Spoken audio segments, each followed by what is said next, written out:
পার্থভূমি জিন্দাবাদ, বিধায়ক সুবোধ অধিকারী জিন্দাবাদ, বারিশাল টাউন তৃণমূল কংগ্রেস জিন্দাবাদ। উত্তর 24 পরগনা জেলার ব্যারাকপুরে শুভেন্দু অধিকারীর জাতীয়তাবাদী মিছিলের পরে হালি শহরে বিজেপিতে ধস। তৃণমূলের বিধায়ক সুবোধ অধিকারী, পৌর প্রধান কমল অধিকারী, শুভেঙ্কুর ঘোষ সহ একাধিকের হাত ধরে 200 জন কর্মী বিজেপি ত্যাগ করে তৃণমূল কংগ্রেসে যোগদান করলেন। যোগদানকারীদের বক্তব্য, তারা মমতা দিদির উন্নয়নে সামিল হতে চায়। তাছাড়া মমতা দিদির একাধিক উন্নয়নে প্রকল্প দেখে তারা খুবই খুশি। আগামী 2026 সালের বিধানসভা নির্বাচনে মমতা দিদিকে তারা বিপুল ভোটে জয়যুক্ত করবেন।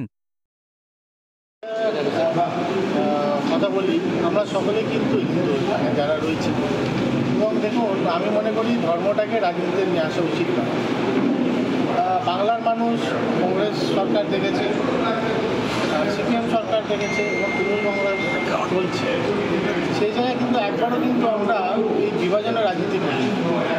2014 থেকে 2025 সেন্ট্রাল গভর্নমেন্ট ক্ষমতা আসার পর থেকে এই হিন্দু মুসলিম ম্যাটারটা আমরা বেশি করে দেখতে পাচ্ছি। সব থেকে দুঃখ লাগে যে দেখুন আমরা ভারতবর্ষে বসবাস করি, আমরা সকলেই ভারত মাতার সন্তান, এবং ওনাদের কিন্তু পার্টির স্লোগানের মধ্যে কিন্তু ভারত মাতাকে জয় রেখে দিয়েছে এবং জয় শ্রীরাম যে ধ্বনি ধ্যান ভগবান সকলে তো যারা হিন্দু ধর্মে আছে তাদের তো ভগবান নাম সকলেরই ভগবান। এবং আজকে জগন্নাথ মন্দির হয়েছে, তো জগন্নাথ মন্দির কিন্তু মাননীয় মুখ্যমন্ত্রী মমতা বন্দ্যোপাধ্যায় খালি তৃণমূল কংগ্রেস যারা করছে তাদের জন্য আমাদের ভারতবর্ষে যতজন হিন্দু আছে তাদের জন্য করছে। এবার ওখানে আমরা কিন্তু দেখেছি বিভিন্ন জাতির মানুষেরাও কিন্তু ওখানে গিয়ে মন্দির দেখে আসছে, তারা দর্শন করছে জগন্নাথ দেব। তো যারা আজকে দেখতে পাচ্ছে, যারা জয়নিং করছে, তারা বুঝতে পারছে যে পৃথিবী ধর্ম নিয়ে খেলছে। যে পরিবেশ আমাদের এই বাংলায় রয়েছে, বীজপুরে রয়েছে, যারা এই ছোটো থেকে বড় হয়েছে, তারা কখনো দেখেনি ওখানটায় তারা একসাথে মাঠে খেলাধুলা করেছে, সেখানে হিন্দুও খেলেছে, মুসলিম খেলেছে, বাকি জাতি যারা রয়েছে সকলেই কিন্তু ওখানে একসাথে খেলাধুলা করেছে। বাট এই হিন্দু মুসলিম বা জাতি ভেদে ভেদে কিন্তু এই বাতাবরণটা কিন্তু আমাদের বাংলায় ছিল না এবং ভারতবর্ষে ছিল না। তাই যারা সোসাইটিকে পছন্দ করে, যারা সোসাইটির জন্য কাজ করতে চায় এবং ইয়ং জেনারেশনরা বুঝতে পারছে যে এখানে যে অঞ্চলে মন্দির রয়েছে, মসজিদ রয়েছে, গির্জা রয়েছে, এই অঞ্চলে যারা কাউন্সিলররা রয়েছে এবং বাকি যারা ওখানে সমাজসেবকরা আছে সকলকেই বলা হচ্ছে অ্যাওয়ার্ড করে রাখা, এবং পুলিশ প্রশাসনও যথেষ্ট অ্যাওয়ার্ড রয়েছে। এবং আশা করি কিছু জায়গায় যেখানটা ধরুন সিসিটিভি ক্যামেরা নেই, সেখানে পৌরসভার তরফ থেকে কিন্তু প্রয়াস করা হচ্ছে এই জায়গাগুলো সিসিটিভি ক্যামেরা লাগিয়ে দেবে। চরিত্রটা দেখলেন আজকে যে দীঘাতে আজকে বাবা জগন্নাথের মন্দির হয়েছে, সেই মন্দিরে তিনি প্রতিবাদ করছেন।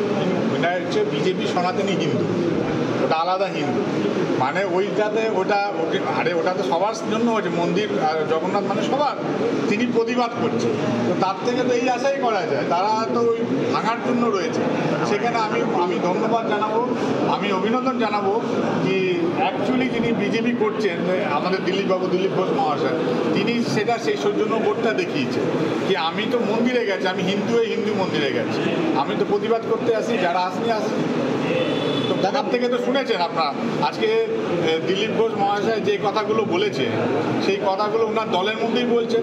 অতি সত্য কি মমতা বন্দ্যোপাধ্যায় আসলে এরা এটো খেটো খেয়ে আজকে বড় হয়েছে, কে মন্ত্রী হয়েছে, কে এমপি হয়েছে, আজকে বিজেপিতে গিয়ে তারা ওই এটো খেটো খেয়ে বেঁচে রয়েছে।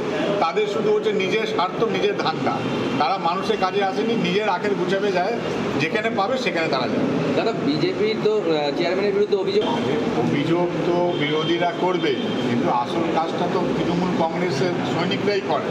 সেই জন্যই তো মানুষ দুহাত ধরে মমতা বন্দ্যোপাধ্যায়কে আশীর্বাদ করে, এটাই তো আমাদের গর্ব। ঠিক আছে।